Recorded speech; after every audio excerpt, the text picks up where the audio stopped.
મૃતકની ઓળખ મંગલેશ કુમાર સરોજ ઉંમર 37 વર્ષ તરીકે થઈ છે, જો મૂળ પ્રયાગરાજના રહેવાસી હતા. સુરતના પાંડેસરા ભટાર વિસ્તારમાં આવેલ આઝાદનગરમાં રહેતા મંગલેશ કુમાર બાંધકામનું કામ કરતા હતા. બાંધકામ સાઇટ પર કામ કરતી વખતે તેઓ છઠ્ઠા માળેથી નીચે પટકાયા હતા, જેના કારણે ગંભીર ઇજાઓ પહોંચી. તાત્કાલિક સુરત સિવિલ હોસ્પિટલ ખાતે ખસેડાયા, જ્યાં સારવાર દરમિયાન મૃત જાહેર કર્યા.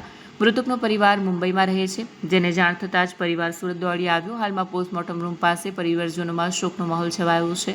આ બનાવ અંગે વધુ વિગતો હજી સુધી સ્પષ્ટ નથી થઈ, જ્યારે પોલીસે સમગ્ર મામલે તપાસ શરૂ કરી દીધી છે. मेरा नाम वीरेंद्र सरोज है। क्या घटना हुई थी, कौन सी जगह हुई थी? ये घटना को मैं मालूम नहीं है कहाँ पे हुआ है। एक्चुअली पहाड़ बांधते समय 6 फ्लोर से करीबन नीचे आए हुए। और क्या नाम है जो जिसके साथ घटना हुई? उनका मंगल सरोज। अभी आप कहाँ पे आए हो?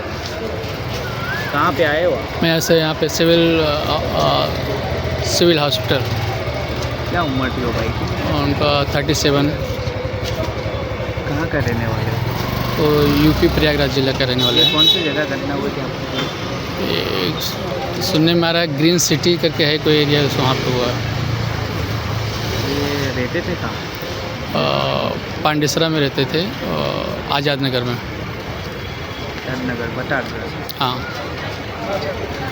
क्या मांगे अभी आपकी जो घटना हुई? अभी तो उसको फैमिली बताएगा भाई क्या मांगे क्या नहीं है तो